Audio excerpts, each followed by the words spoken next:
Okay, we can start. Welcome, everybody. Thank you for joining us today for Operates Force webinar on the use of drone for wind management. My name is Fanny Presman. I'm a project manager at the French Vin and Wine Institute, and I will be chairing this webinar today. This webinar is organized as part of the European project Operate, which aims to exchange and share knowledge on alternative wind control in Europe. And we will begin with a brief presentation of the project, followed by technical presentation on the results of experiments using drone in Europe, in Greece, Spain, and Sweden.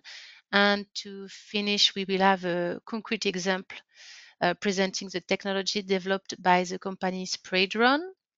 So during this webinar, you are all muted, but you can ask questions using the question button at the top of your screen, and we will take 5 minutes after each presentation for questions.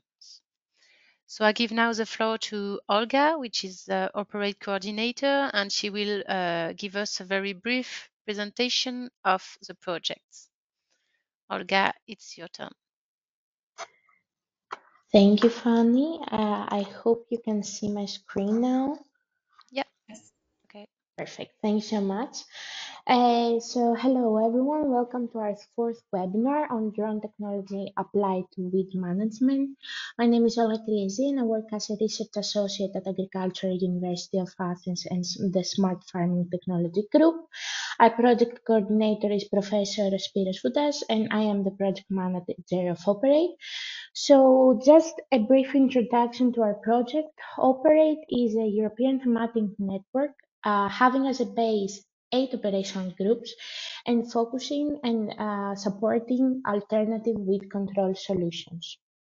So our main objective is to build a self-sustainable multi-actor EU-wide thematic network to support, promote, and let all the relevant stakeholders know about non-chemical weed control, alternative weed control. As I told you, our base is the 8 operational groups from 7 countries. So we have France and Italy that are focusing on cover crops. The France on the under rows, and in Italy we have self-residing cover crops. We have Spain with new biocides based on natural oils. In Latvia we have a robotic laser that locates the weeds and destroys them. In the UK and Greece we have camera-guided mechanical weeding. Also in the UK, we have a second solution with an electrical weeder. And in Sweden, a similar solution that we will talk about in today's webinar. They use drones to create maps and locate better the weed to have specific herbicide application. So about our methodology, we are building 7 national networks, one of each country, and this is why, because we want to have a specific and to learn about specific needs of each country and to have our solution based on their needs. We have created a survey to capture needs and barriers that hinder practitioners to adopt alternative weed control solutions.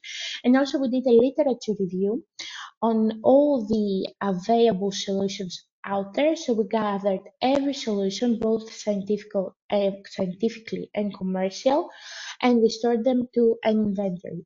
So having this, we selected for each country specific solutions that underwent through 2 rounds of evaluation. And now we are picking them as best practices and we are disseminating them properly. In parallel, we are organizing demonstration events, an e-learning module, and of course, cross-fertilization activities such as cross-visits and this day's webinar. And we are introducing to people, stakeholders, students, researchers, farmers, alternative weed control solutions that may be interesting to them and they want to adopt. And here is a brief glimpse of our inventory with all the alternative weed control solutions out there. And also results are videos, our inventory, demo events, podcasts, practice abstracts, fact sheets, and more to come. So thank you so much.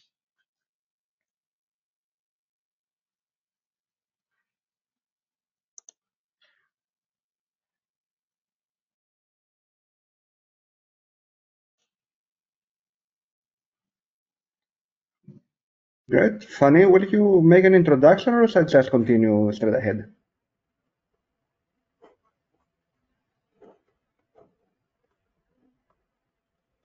I think just go ahead.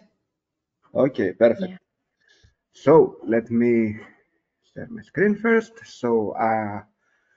I will welcome as well. I'm the second presenter. I am Vasilis Siroukis, also from the Agricultural University of Athens. I work in the same group as Olga, the Smart Farming Technology Group.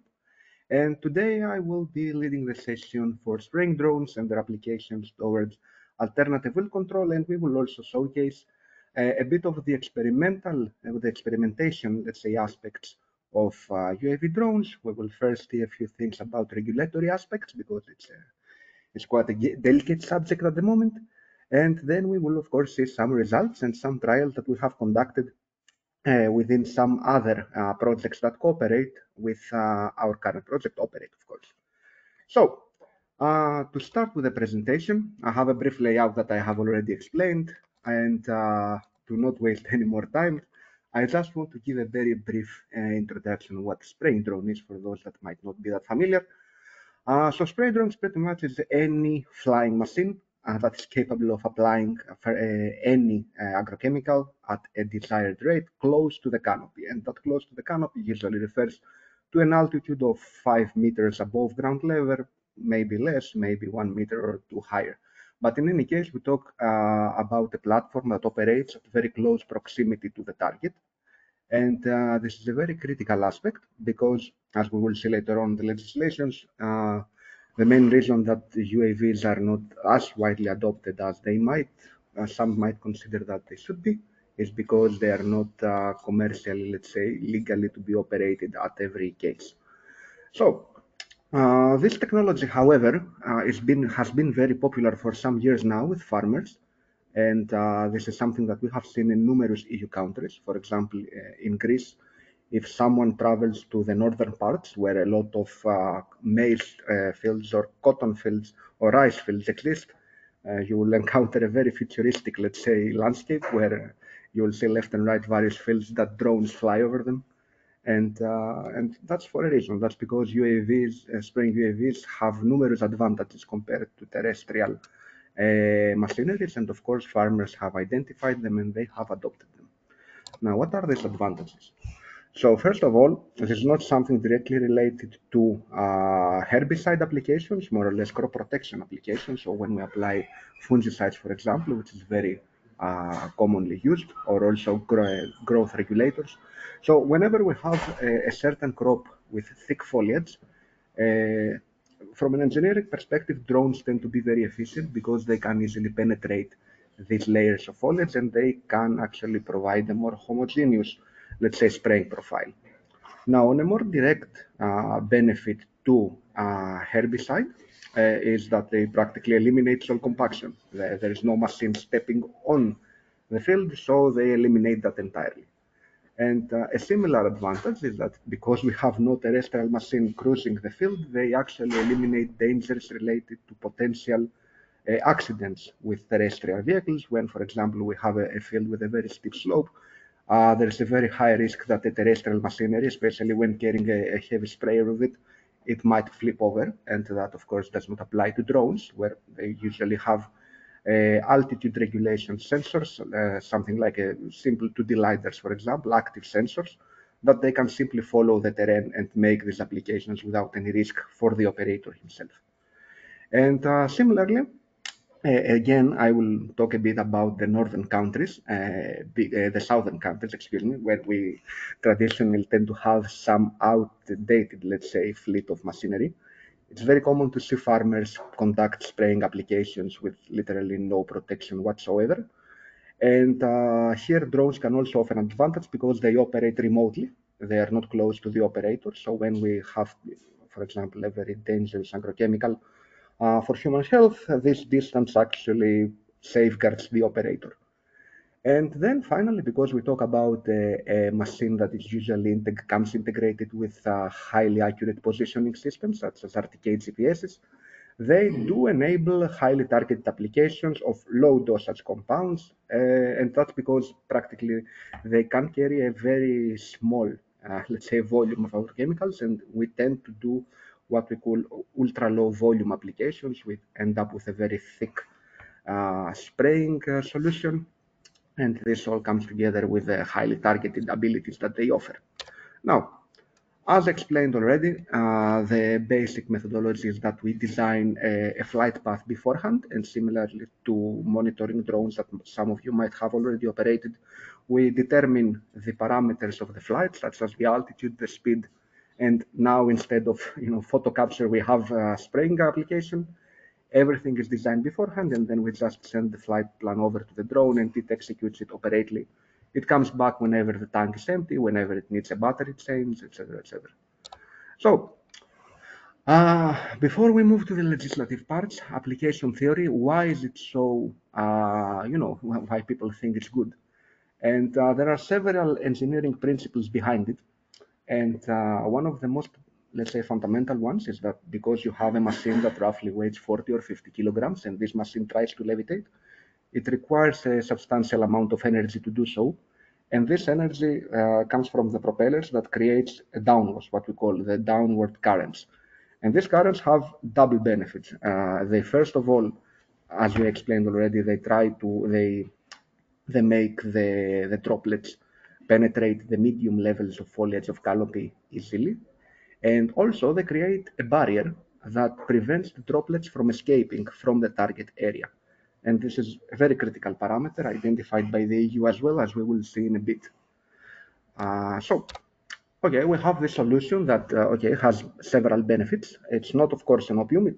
It cannot we cannot blindly say that it can be applied everywhere, but it has some benefits. But for some reason, this solution cannot be widely used because it is considered an aerial spraying, and from significantly old, let's say, EU agricultural legislatives, aerial sprayings are prohibited, except, of course, for specific permits that enable to do them.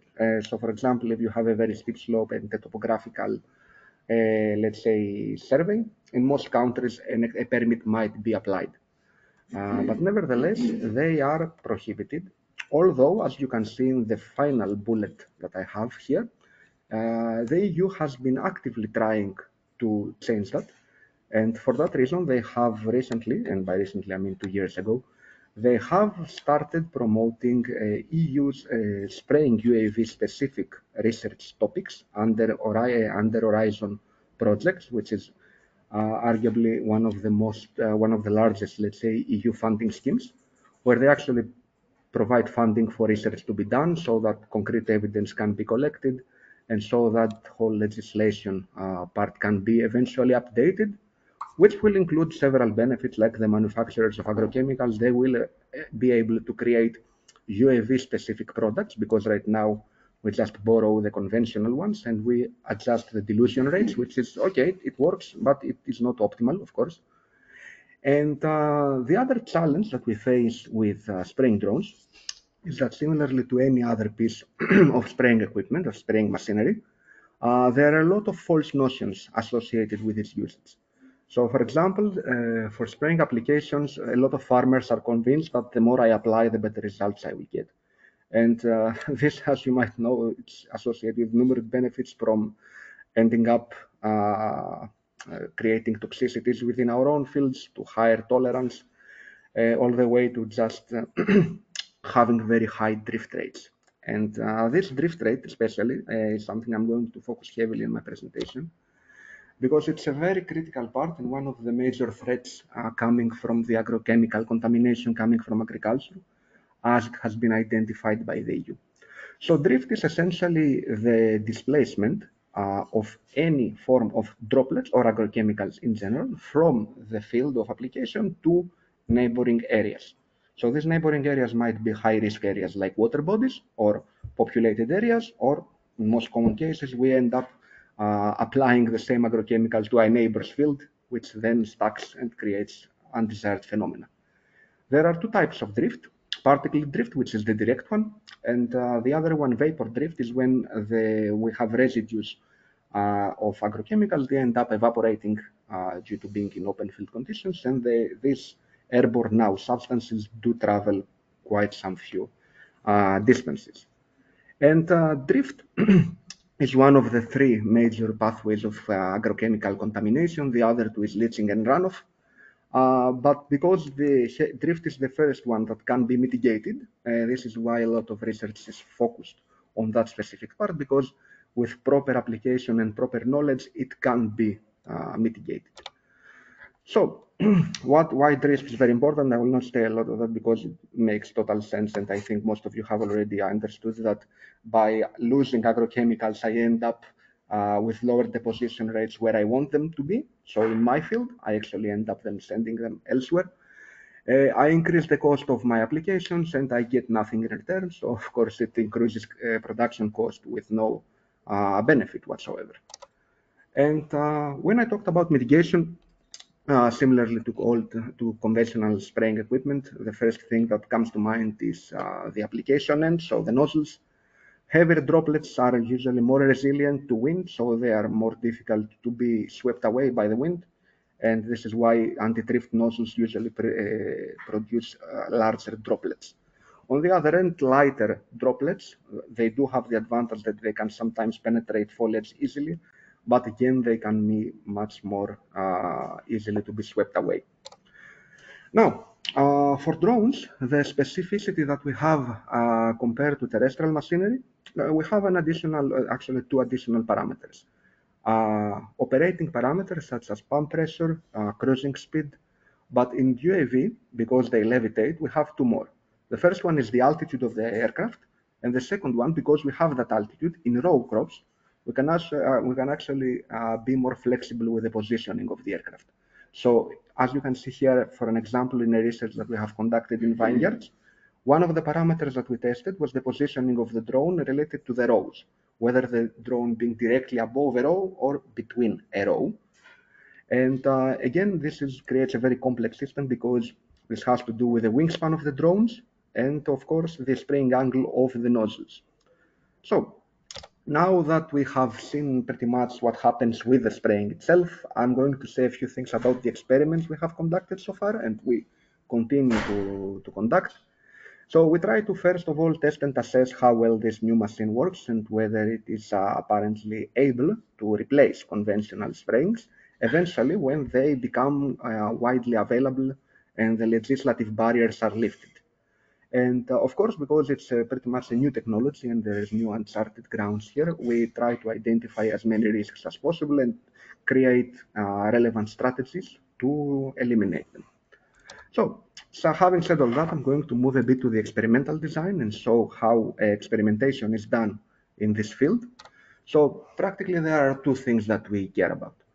The first one is how well we spray, and how well I mean spraying quality, how much coverage, which is usually the most important aspect, is achieved. And then the other one is how efficiently we spray and how much agrochemicals we lost. And there are two different methodologies for that. For the spraying quality one, we usually spray with deionized water because there is no reason to apply agrochemicals here. We just want to see how specific configurations tend to be translated in different canopy coverage rates. For the other one, for the efficiency, however, it's very common to use a color tracer, again, a harmless substance. It's actually edible, but we usually use tartrazine, and we end up retrieving this concentration of this tracer through laboratory methods. So a few images. Here's a very quick experimental design for canopy coverage. As you can see, we have two different configurations, as I mentioned already. The one, the drone is positioned directly above a row, which is the over-row application, and the other one is between them, so inter-row application. And every yellow box that you see here actually translates to this type of collectors, which are water-sensitive papers, which actually change color upon contact with the liquid, and we then can simply use something like a binary mask, a very simple image analysis technique, and acquire the coverage rate. And for that, USD, the deposit scan software is the golden standard. This is what most researchers use, and we end up getting the coverage across different positions of the canopy. So for example, if we have a 3D crop like a vine, we position WSPs, water-sensitive papers, in different canopy heights, And we also have the additional parameter to study, which is ground deposition. And in drones specifically, that's very important because the nozzles are directly oriented towards the ground. So in some configurations and in some spraying strategies, we might have some good results with the canopy coverage, but we also increase the ground deposition a lot. This is a desired phenomenon, let's say, for herbicide application, but it's not so much for fungicide or insecticide applications. So again, we have to be very careful with everything. Now, very briefly, an example and a layout of a single experimental trial. So you can see how different parameters are combined. We have different height parameters, different speed parameters, and of course, the positioning of the draw, that being over row or inter row. And another critical and arguably the most important one when we talk about any form of experimental trial in spraying is the wind, is the environmental conditions. And for that reason, we have standardized procedures. In our case, we have an ISO protocol that we have adopted from conventional machinery. And we have very strict barriers within which a repetition, an iteration is considered valid. If, for example, we start spraying and mid-application the wind changes or we have very high wind speed, this application is cancelled. We gather everything, we gather every collector, we discard them, we set again everything, and then we repeat it. So it's actually this whole, let's say, field of field trials in spraying is quite a tiresome and time-consuming, let's say, series of experiments. But again, that's why someone has to do it. So moving from canopy, I will now talk a bit briefly because I don't think I have a lot of time left. I'm going to show a bit how drift is measured. Again, we have an international standard, an ISO protocol adopted, which comes from terrestrial machineries. So it's ISO 22866, which is methods for field measurements by drift. And this ISO provides a very detailed plan on how drift should be measured. For example, where ground collectors should be placed, where airborne collectors should be placed, where the weather station should be to avoid having deviations due to the currents of the turbine or the drone, in our case. And here are some photos, for example, from our applications. Every white spot that you see in the first photograph is actually filter papers. There are collectors that allow us to collect the tartrazine in the different locations from the last application row. And then we collect the samples, we take them to the laboratory, and through photometry procedures, we end up getting the concentration in different distances. And following the equations from the ISO, we end up with these drift curves. So the drift curves actually show us how different configurations, that being nozzles or operating parameters, end up affecting drift, starting from 0, which is technically the 1 meter away from our application area, all the way to 30 meters, or some might even want to go further. But the ISO states that up until 30 is the most critical area. So this is what most researchers end up studying. And finally, ground deposition, as I mentioned already, can be done either with traditional means, namely filter papers or water-sensitive papers. But in some more delicate cases, sensors such as the VisiSize P15 that I have on the right side of the screen, they can be used that actually, they do not directly show deposition, but they actually give characteristics about droplet diameter, and that can also be associated with what droplets end up hitting the ground more often and what else remains on the foliage. So very briefly, some results. Here I have a few results from the initial run that we had in Vineyards back in 2022. Yes. And as you can see here, for example, switching from over row to inter row drastically affects the distribution of the agrochemical, because inter row applications are much more susceptible to wind. And this is extremely important in my opinion, because usually most spraying advice software tend to give some green lit areas. For example, if the wind is between 1 and 3 meters per second, then go ahead, spray. But as you can see here, even within these green-lit limits, if we go with a false, not false, but a specific, let's say, operational configuration set, then this is going to produce a completely different profile between two rows that are sprayed at the same time. And then some, again, engineering practices in principles in practice. As you can see here, when we increase pump pressure, this creates smaller droplets because we force liquid to pass through an orifice of the same diameter with much greater force. So the droplets break down the smaller ones. And this creates a phenomenon where the smaller droplets can penetrate the medium layers of foliage easily. But as we mentioned already, this is a balance. It's a trade-off relationship. So these are more easily swept away by the wind. So again, we have to consider everything and what we want to achieve. I'm not going to spend a lot of time here. I have some results from a recent publication that we have in collaboration with the University of Sassari in Sardinia. And as you can see here, we have various treatments. And from, let's say, a very general result from everything that we have studied here, when the aircraft, when the drone flies slowly, it has better coverage. Okay, that's nothing out of the box here. However, being a bit more remote from the target actually produces better results, which was quite a nice find because one would expect a different to apply.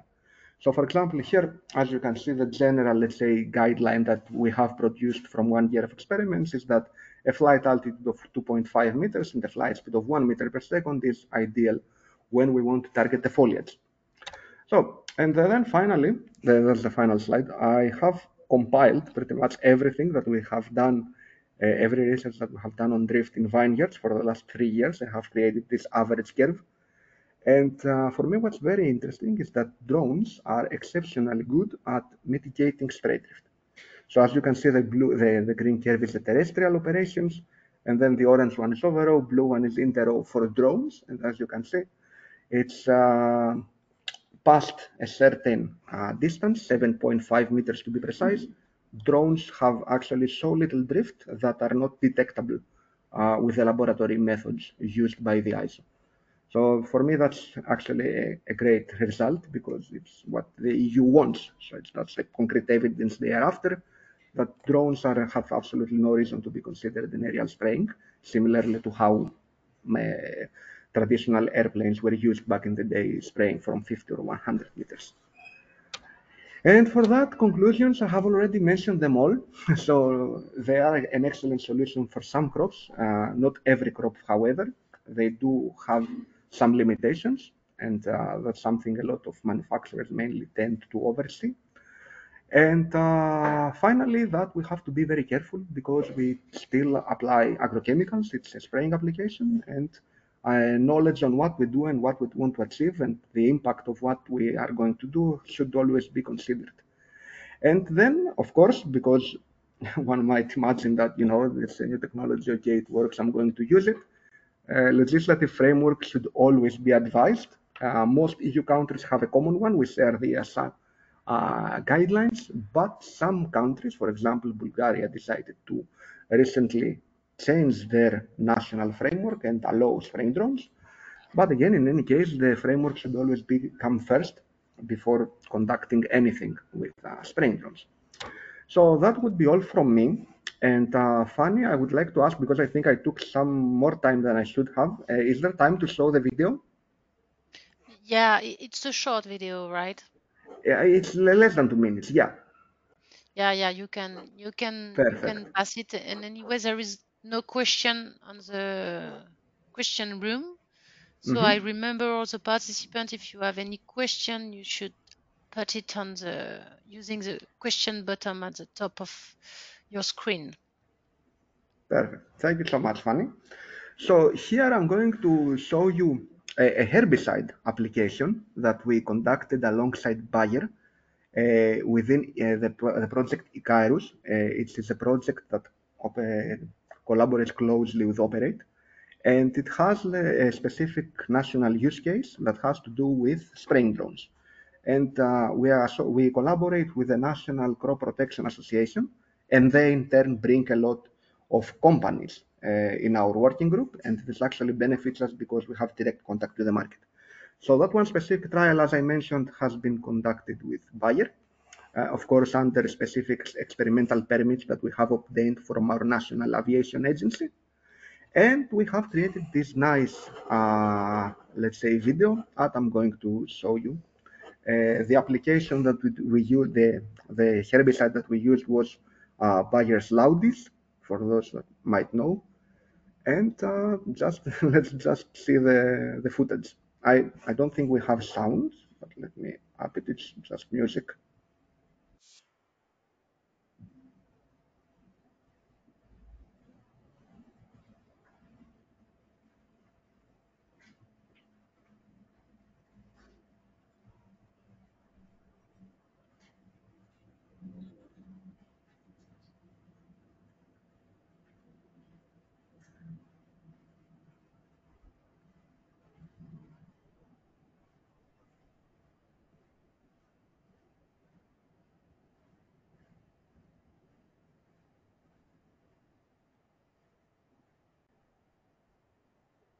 Here you can see the water-sensitive papers, as we mentioned, that we use to assess canopy coverage, ground coverage here.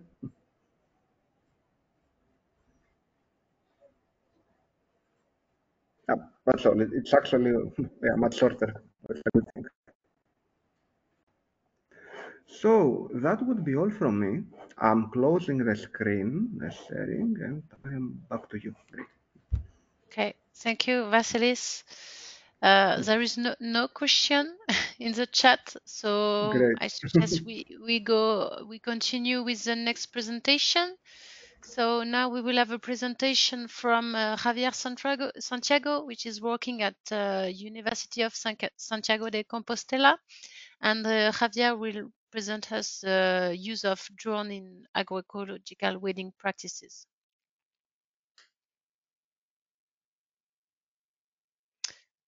Javier, you need to unmute your screen, your mic.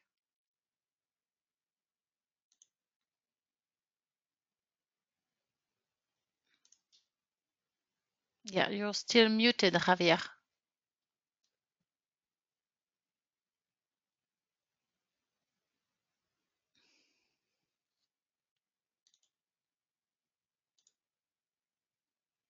Now it's okay? No, we don't hear you.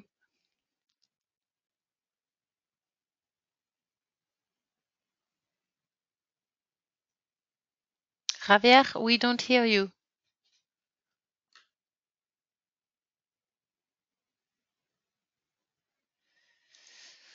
Sorry for this little problem.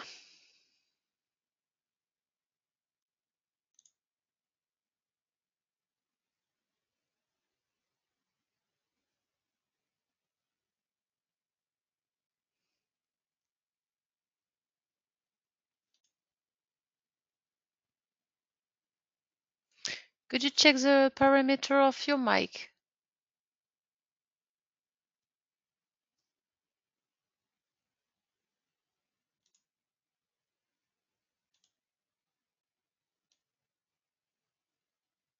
No.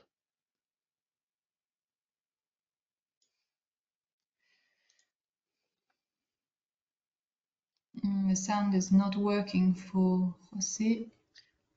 Should we carry on the next speaker? Yeah. Or Yeah, maybe we can give you, Javier, a few minutes try to find the sound, and maybe we can continue with Igor Tionov, who will present the result of the trial in Sweden, and we will come back after to the presentation of Javier. Okay, hope you can hear me. Yeah, right. Great, and see the screen, right? Yeah.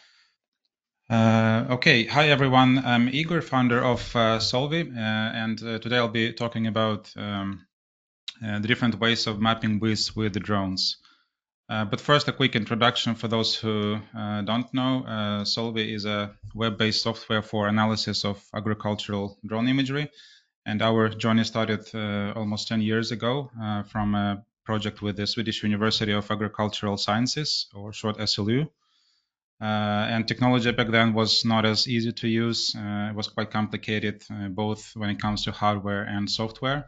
And that's how the idea for Solvi was born, to make the process of processing drone imagery and extracting valuable insight as easy as possible. So today Solvi is used around the world in over 50 different countries, and main areas are the field trials and then different plant counting applications in production fields. So how to map weeds with drones? First of all, I think it's important to differentiate the two different areas depending on what kind of weeds you want to map. The first one is when you want to map very small weeds, and especially in cereal crops that you can barely see from high altitude. So for that kind of weed mapping, usually the sampling method is the way to go, and that's how it was and is still being done traditionally, even without drones, where an agronomist would go out in the field in a few spots and do the manual assessments, and then try to estimate what kind of rate to spray the fields with. In Sweden, there was a tool developed in the 80s for that by SLU and the Swedish Board of Agriculture.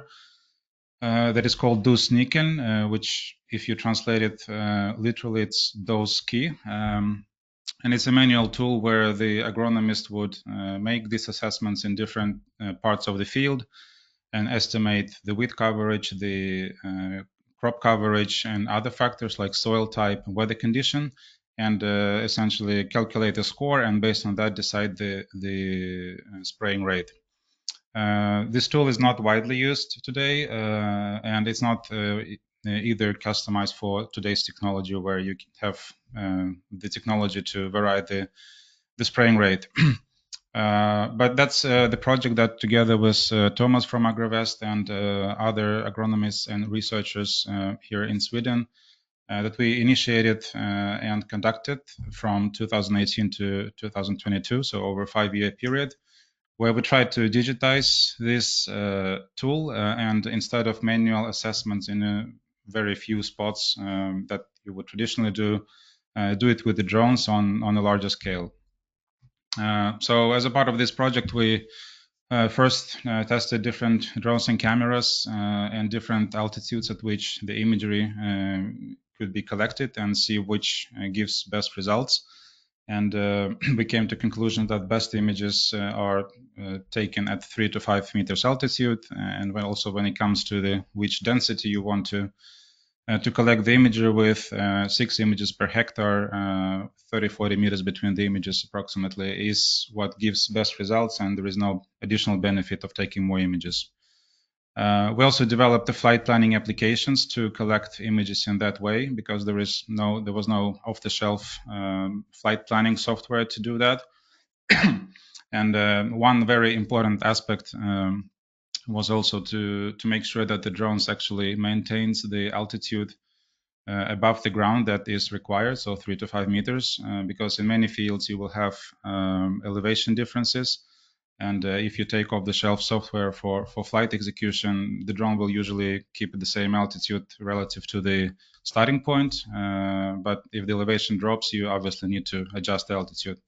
So that was part of the application that we developed. And the altitude above ground is a very important parameter that is then used to geo-rectify the images. So create small maps so that you can do the measurements in the images. And we needed to do the measurements, like calculating number of weeds per square decimeter or even square meter. So that's why it was very important to know the altitude above the ground. So during this project, we collected a lot of images, almost like roughly about 10,000 images in different periods of the year. So both in the spring and in the autumn, in different fields across the Sweden, and also in different types of crops, mainly cereal crops, wheat and barley. We annotated them manually, about 500 images, where we outlined the weeds and the crops as 2 different classes, and then trained the AI model to differentiate between those 2 and detect in all other images that we collected. And then the results were, of course, reviewed by people with domain knowledge, the agronomists and researchers who know quite a bit about weed management. And then from this, so here you can see the example of one of the fields, and the green dots here show where the images were taken. So this is, I think, a 25 hectare field, and about 120 images were collected in this field. So in every image, we detected the weeds, detected the crops, calculated the percentage of the coverage, and the number of weeds, and then used also the other parameters that this dose key required, like weather conditions, type of weeds, and so on, and then created a prescription map from the same score that would be done traditionally, but compared to this approach, we had much more quality data because the images were taken much more densely that you would be able to do manually. So in this case, you can see how the rate varied throughout the field. So everything from 25% of the traditional spraying rate to 77 in the blue areas. We also done some calculations on how much you can actually save using this approach. Of course, this is not applicable in all cases, but in this specific case, a field from a place called Dumö in Sweden, we compared the outcome. So in this column, we can see how much of the product would be applied if you would do it traditionally. And then in the column to the right, how much we ended up applying with this approach. So there was quite significant difference, and in the end, it turned out to be about 25% savings in the chemicals. So instead of 900 euros, it was about 650 in money. This was also before the prices on the chemicals rise in the recent years, so probably today the savings can be even bigger. So a few key takeaways from this project. Although we had some good results in some fields, there were of course challenges in other fields and cases, and in general it proved to be quite a challenging approach. Because it's quite hard to achieve good accuracy across all this, like hundreds of images across the field, and then also in different fields in different places. There are a lot of variables that can affect the accuracy, and it's very hard to account for it. There's also no standardized approach for collection of this imagery, so we had to come up with a special flight planning app, and it turned out that in later generations of the drones that were released, not all the features were supported. So this is also one of the questionable things that can make this application hard to apply in the real world. Also, it requires quite a bit of processing, but considering that the window for application for weed spraying is quite short in these cases, so usually you want to map the field and then do the application the same way or at latest next day because the conditions can change so quickly. That makes things even harder. And honestly, like my personal opinion from seeing all other types of technology that can be applied for weed spraying, ground machinery is probably better. So cameras mounted on the sprayers that can in real time decide what is weed, what is not, and apply the chemicals differently is probably the way to go in this case. But there is another area where drones are actually a better tool. And that's spot spraying. So here we're talking about larger patches of weeds spread throughout the field that you want to locate accurately and then spray only in those places where the weeds are. For that, you would use a completely different approach compared to the sampling method. So here you would map the field, the whole field, by just using off-the-shelf flight planning software so that the drone would fly at relatively high altitude, so 40 to 50 meters approximately, but depends on the size of the patches. You would collect the images that overlap each other to 70-75%, which is again quite standard practice. And then you have a map over the whole field where it's not just some places in the field, you actually have the whole coverage and can see all the weeds in the field. And then with a tool like our PlantAI, which I will show in a second, you can, with a few examples, fine-tune some sort of agricultural AI model and detect all the weeds in the field quite easily. And then most of the drones nowadays, from the enterprise series at least, have RTK on the drones. So the maps created from these drones have centimeter level accuracy, which is really important if you want to target very small patches. But that's totally possible. So if you collect imagery with RTK drone, the maps will be very accurate, and then all the outputs that you generate from this map will be accurate as well and can be used in RTK-enabled drones or ground-based machinery. So once the map is generated, you can see here an example of what it looks like within our PlantAI tool, where you can provide just a few examples by outlining what weeds look like, and also provide examples of what crops look like, but without outlining them. Then the tool learns to detect the weeds and ignore the crops.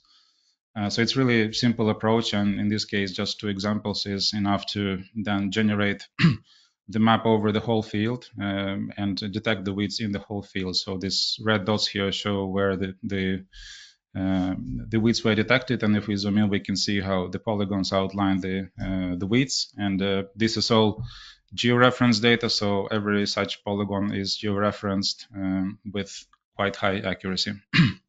So this can work on much larger cases. So in this case, it's a field of 30 hectares that can be flown in maybe half an hour, and then imagery processed and weeds detected in a few more hours. But it can also work in much larger scenarios. So this is a case from one of our customers in Australia, where the fields are usually very, very large, hundreds of hectares. So I think this one is slightly above 100 hectares, but they have even larger fields quite often. And then where they want to target these patches with weeds, it has this kind of color because they use multispectral camera. The weeds turned out a bit better with it. So they use the same, exactly the same approach, and then detect all the weeds and then have results that are ready for use for spot spraying. So in many cases, this output can be used directly, but if you want, you can also create a grid and then assign a spraying rate to the cells where there are weeds, and then assign 0 rate to the cells where there are no weeds. This approach can also be used in the field trials by, for example, chemical companies who test the different crop protection methods. So manually assessing the weed coverage this is quite small field trials, just a few plots. But if you have a few hundred or even 1,000 plots, it can be quite time-consuming task. So now it's quite becoming more and more common that they use drones instead. So they just map the whole trial area, use the same tool to identify the weeds, like we see here in the image to the left, and then calculate the percentage coverage for each individual plot. So they can do it much quicker and with greater accuracy. A few takeaways about this approach. So this is a method that actually already used out there in the real world. And why it works is mainly because there is nothing like special that is required to be developed. So drone pilots or agronomists or whoever uses the service can just use any flight planning applications to map the field and just choose altitude that is required so that the weeds are visible. And it works also with most drones and cameras. So you can use Mavic 3 multispectral, or you can use a fixed wing drone to cover larger areas. So you don't need any special hardware for that. There's also usually is not as urgent to do the spraying. So if you need to process a lot of data, it's not a problem if it takes 2 or 3 days.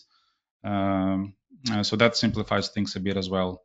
And in this case, the drones are really right tool for the job. So you can map quite easily whole fields, but then also, as we've seen in previous presentations, spraying with the drones is also becoming quite common nowadays, and that's where really can make quite big changes, not just in chemical inputs, but even when it comes to using the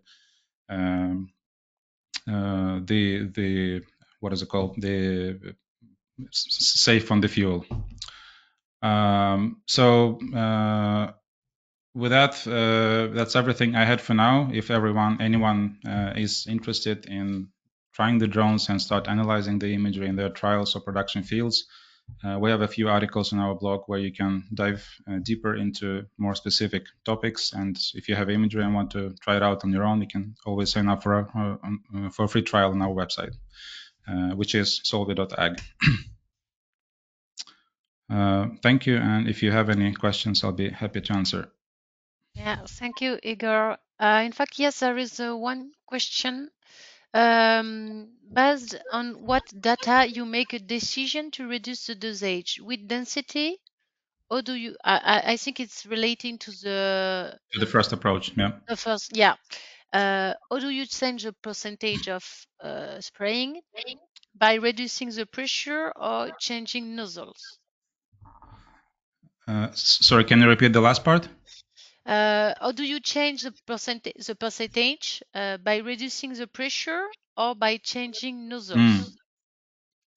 That's a good question. I'm unfortunately was a bit far from the practical application, so we were more focused on the imagery analysis part.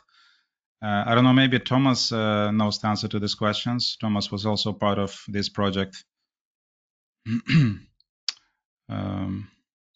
But when it comes to Yes, I don't think I can go so deeply into it either, but it was the the water, the amount of water that you reduced if you had a lower dosage. So you had it was actually the pressure, and that influenced how much water you applied on that spot in the field. So in that sense, it's correct that you you change the pressure in the sprayer. Yeah. Okay. If that is enough for now. And to calculate the dose, so one of the parameters in this tool was to calculate number of weeds under, like traditional, under the palm of the head,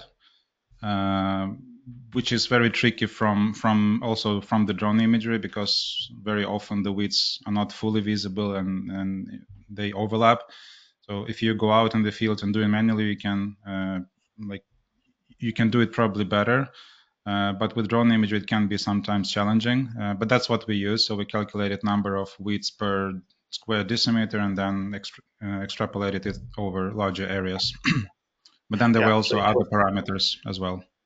Yeah, it was very simple solution really. So you didn't change nozzles or anything like that. So the technique were all the same. Okay. And I have another question. Which is the best stage of the weeds to do this detection? When it's plantlets, I guess it's more easy to detect and to distinguish between the weed and the crops. And what about when it's more like young plants? Is it more difficult for the drone to make the distinction between the crops and the weeds? Yeah, we have tried it in quite different stages, really, but they're quite young plants, from DC 22 to 31 or something like that. So, okay. When you normally make the sprayings, and most of the time it was in spring cereals that we have been working.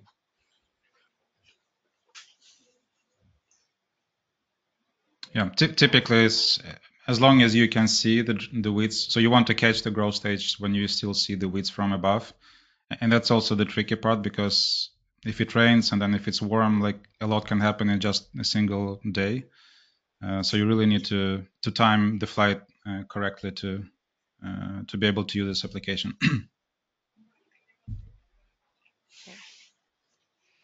There is no more question on the question room, so we can continue. We will try again with Javier presentation. Javier, did you manage to find your sound again? Or no?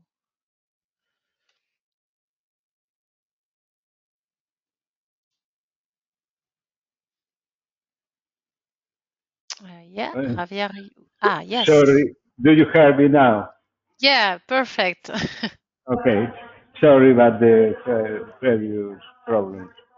Then I'm going to speak about the drones as a cheaper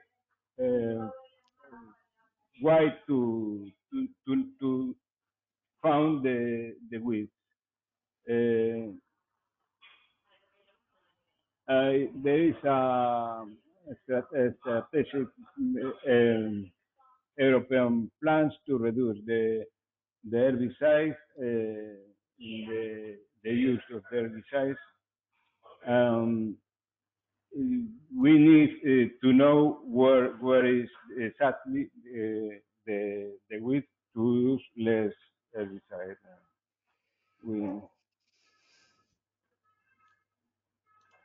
The objective is monitor it with drone or satellite um, image to know where is the width. So the satellite images are cheaper, but they have problems as interference as close, and the resolution problem is essential to know where is the width. And then we can use drones by, from the system we can use is from the bands of the drones, of the photograph, the visible spectrum and the infrared, but we can use different index. In this image, we can see a plantation in the northwest. We can see yellow flowers and red flowers. In the southwest, we can see only red flowers. It's because the northwest is free to grassed plot, and the southwest is a grassed plot. Then there is a difference. The animals take the plants with yellow flowers are legumes and don't eat so the red flowers as Erica. We can use index and you can see as NDVA. NDVA is a index used near infrared band and red band, and it's very useful to know to take to the chlorophyll. The same is with the GNDVA with the green band. There is a lot of index. You can take the link in this web to know it. But we think a cheaper solution to know what is the width with RDA or visual image. And this is a composition in RDA, three mass over post, put in the three bands. But we can use the visible bands to know where they are. For example, green leaf index is very useful to know the chlorophyll is the plant health, but not. We can see the flowers as a green, dark points here. And the shape index is very useful because it's based on red band. and we can see here the plots with the red flowers, and now so clear the yellow or dark and green. Uh, Index based in the red band, we can use directly redless blue band to know the red flowers and the yellow. RLSG is identified similar also red and yellow flowers. The green less blue can identify the yellow flowers better than the red. So the index as TGI, sorry, can identify better the yellow flowers. If we use the visible index, we can see over over a slope between the range of legumes or yellow flowers and erica in GLSB and if in LSB, but there is no over position over slope on red and green or in TGI. Then we can differentiate the legumes and ericas with this index. As we look for the correlations between the index, we can see there is a lot of correlations, but in ericas, the TGA and the if are few correlations with the other index. And then satellites is a required monitor to large vegetation types, but the drones are associated with index is required to monitor with a plot scale. And then, and this is all. Thank you.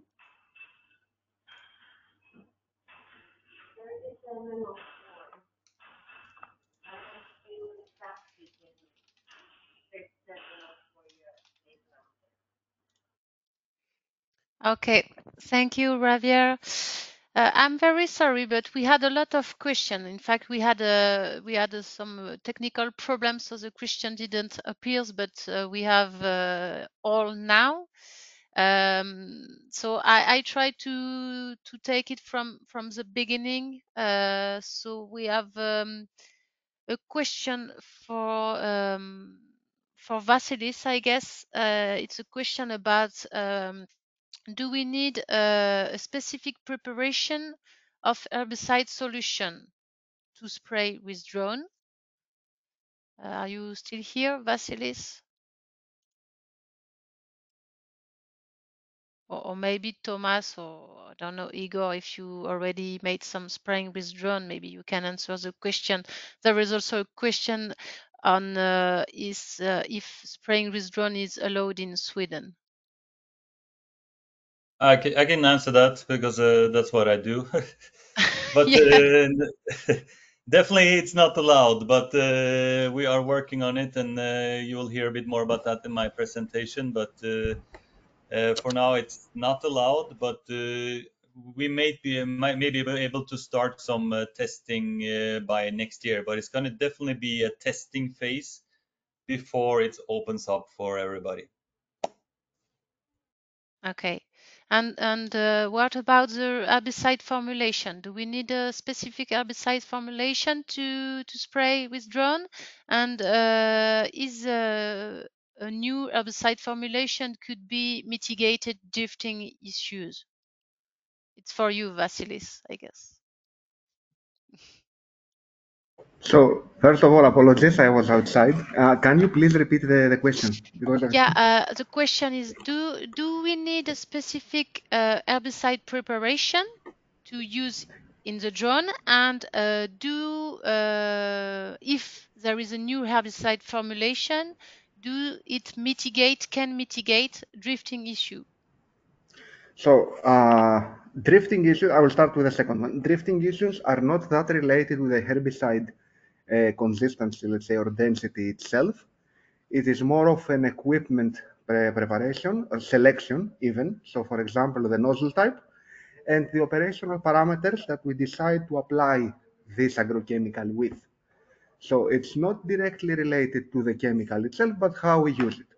Now, for the other question that if there is a specific label for drone usage, the answer is no, because in EU grounds we are still waiting for the legislative barrier to be lifted, and the companies, the agricultural manufacturers, to be able to produce these labels. And this is why a lot of companies are actively involved in our research, because they also want this to happen. They want to be able to produce these new chemicals that are specifically designed for drone usage.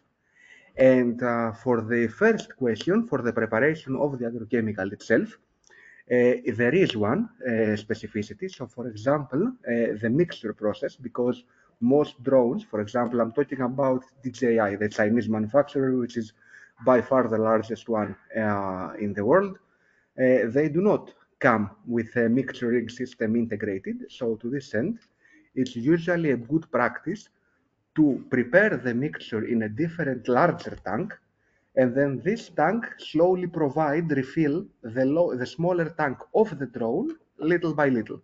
And occasionally, for example, if you have a very large application and you prepare enough mixture for, I don't know, 30 or 40 hectares, it might be a good idea in the middle of the operation to repeat the mixturing process to ensure that there are no solid parts, let's say, formatted in the lower parts of the tank. So the mixturing is the only thing that should be prepared carefully, because as conventional sprayers that have the system integrated, drones do not have, and you have to prepare them in advance and then just proceed with filling the finalized mixture directly to the drone. Okay. And another question for you, Vasilis, related to drift. Why terrestrial spraying causing drift is much higher than drones? And what is the type of sprayer used? So normally the most trials are conducted with a standard application in Greece. The experimental trial, the crop I'm going to talk is mainly vineyards, because this is where most of my research has taken place. And when we go to comparing a new technology with a standard one, we usually use the standard one. So the one that is normally used by the average producer in that area.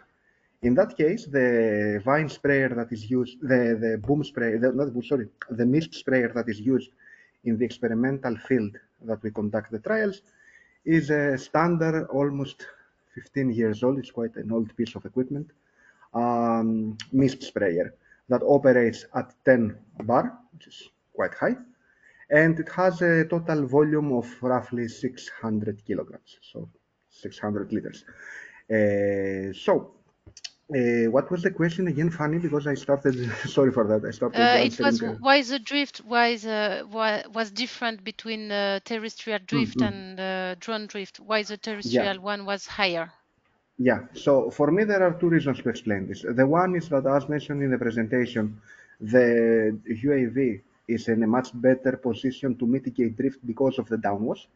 So if you check most agricultural drones, the nozzles are positioned directly below the copters, the rotor blades. So they are positioned like that because they want the downwash to affect the droplets. They want to also push them inside the canopy, and they want to create this barrier, as we said, that prevents them from escaping and going left and right, which creates drift. But a very different, let's say, critical point is that the orientation in the mist sprayer of the nozzles, it creates something like a circular angle. So droplets especially when we talk about the turbine sprayer, when the turbine is active, it's exceptionally positioned to push them away, in an essence. So it creates drift in a much higher distance. And also, we talked about the dilution rates. So because in drones we have a smaller tank, this actually means that we have to make a thicker, a more dense mixture. So we, instead of spraying 20 or 30 liters per hectare, per strema, so 400 per hectare, we end up with a much lower dosage of 50, for example, liters per hectare. So just by having such a difference in application rates, this creates smaller drift. If there is a similar phenomenon, for example, in conventional ones where we create the thicker mixture and the larger droplets, um, for example, with anti-drift nozzles, if you use anti-drift nozzles and conventional ones in a mist sprayers, the conventional ones will have much higher drift as we move further from the application area, although the anti-drift ones will have higher drift close to the area, because the thicker droplets, the larger ones, end up falling close to the last line of application, and that increases it. But in drones, we talk about a different system entirely. The positioning of the nozzles is different. The application rate is much smaller, and that combined produces a much better and much more desirable drift profile. So, yeah. The last one regarding to drift, did you try to Mhm. use an adjuvant to reduce the drift? Not yet, because there are so many things to try that we first try to eliminate every operational, let's say, aspect before we move to the characteristics of the mixture itself. And because, as I mentioned right now, we don't even use agrochemicals in most cases because we want the experiment to be as safe for the researchers as possible, and it's because it's the normalized procedure. We use either tracers, color tracers, tartrazine, or deionized water. So once we move towards, let's say, a complete database of sensitivity tests of how parameters affect the final result of the spraying, we will then move towards the liquid itself, towards the liquid engineering aspects, which in my opinion will play a role. And this is also something that the companies are interested in, because there is this notion that in drones I can make a very, let's say, dense mixture, but in the end of the day, there is the small risk of blocking the nozzles.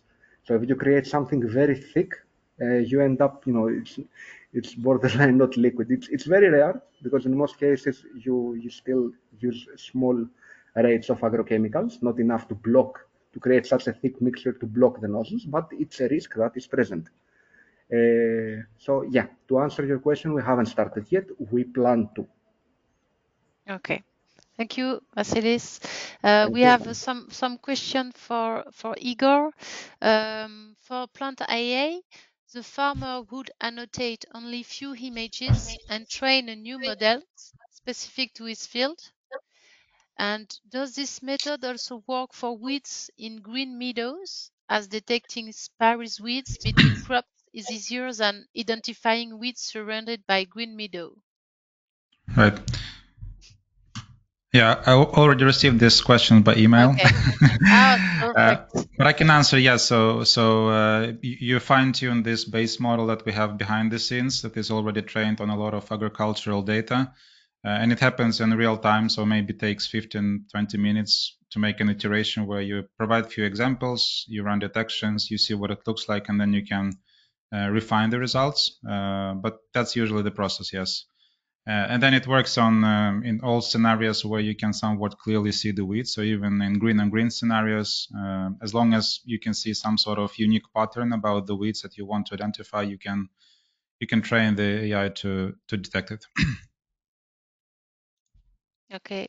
And there was also a question regarding, could you explain why the time window was shorter in the first method regarding the one of spot spraying methods?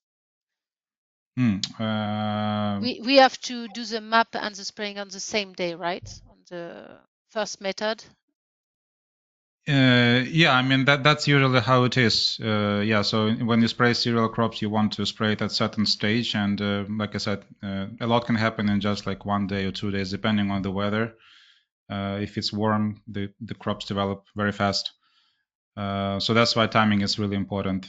In for spot spraying, like there are so many different ways of doing it, and you can do it after the season, after the crops are harvested, and you can clearly see, for example, patches with thistles, and there is usually no urgency. You can do it today, you can do it in a few days from now. Like it's not that as urgent as it is in spring applications. Okay. I hope And we the have last some time for Martin's presentation as well. Yeah, we last one, and after we will take Martin. What are the parasitic weeds that cannot be seen until damage occurred? For example, broom rape.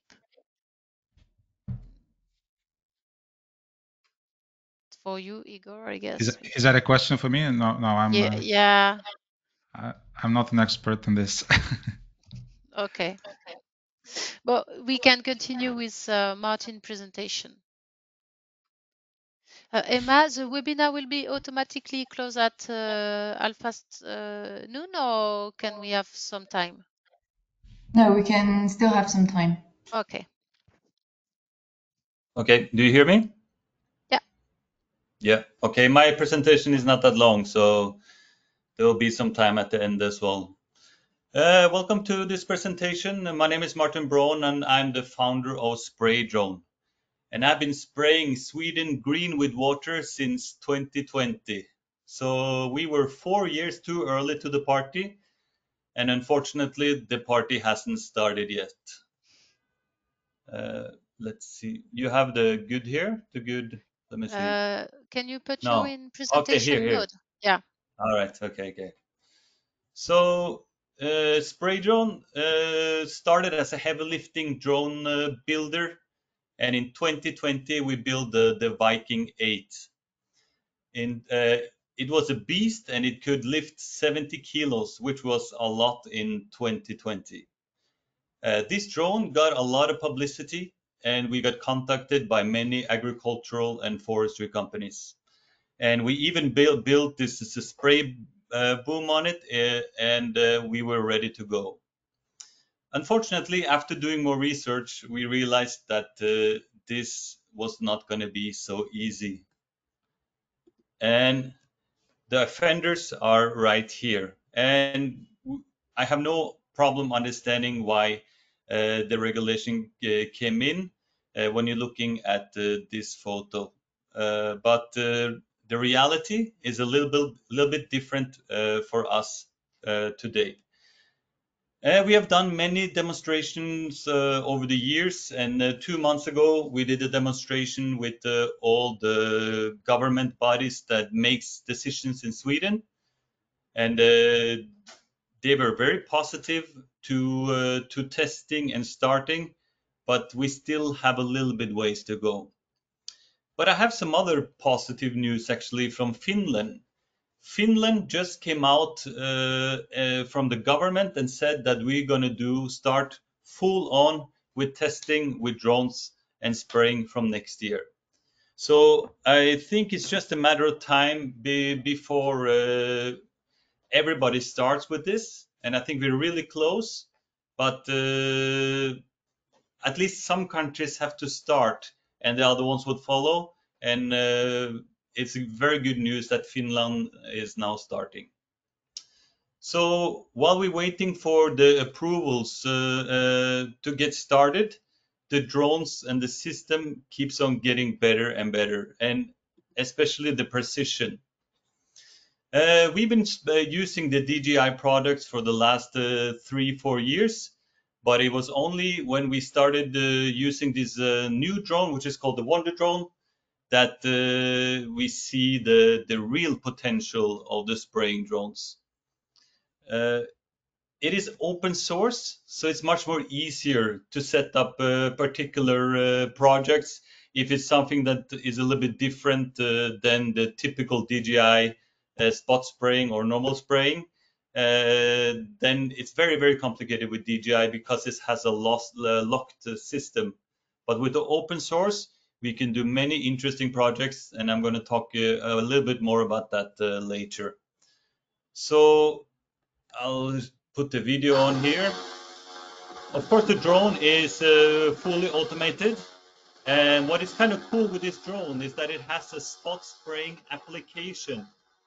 And the secret sauce to this drone is that more than 95% of the droplets are identical. Which you see here, the spraying picture is perfect. And you can set the droplet size and the amount on the controller. So you never have to change your spraying systems. It simply automatically changes the droplet size on the controller. And they built this drone just below 25 kilos, which makes it a lot easier for certification and a lot easier for the farmer to operate.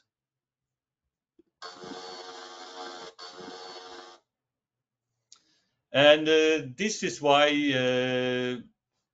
this is kind of nice, because the sprayers are getting a lot better. If you can compare this patented sprayer that we have on the Wonder Drone compared to the DJI T30, you cannot even compare at all. This is just absolutely, you can fine tune your droplets. And also another nice feature of this drone is that you can fly much lower than the DJI drones, which can eliminate more wind drift. And you can go all the way down to 1 meter with this drone. So how do we detect the weeds? We use a similar company like Solvi to do that. The company's name is Proofminder. It's also a Hungarian-based company.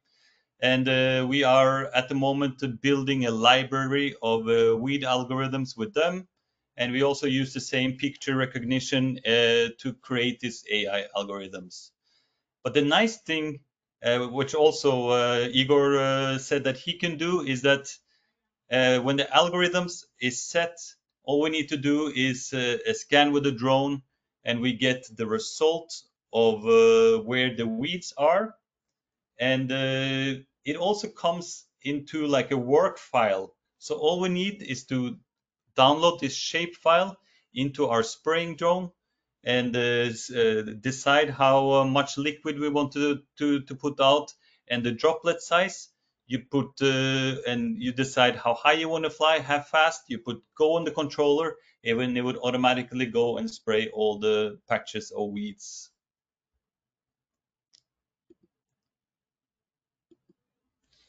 So this is the other project. It's not exactly weed, but I just wanted to real quickly go through it so you see that this kind of concept with the AI and spray drones and how they talk to each other together can open up a lot of new projects. We have a lot of problems with the moose eating up the forest in Sweden. And for that reason, we keep the amount of mooses at a very low level, because it's hundreds and hundreds of millions of euro each year revenue lost for the Swedish forest owners. And the moose, his favorite is the new planted tree. So what he does, he goes and he bites on top of the new planted tree. And what happens?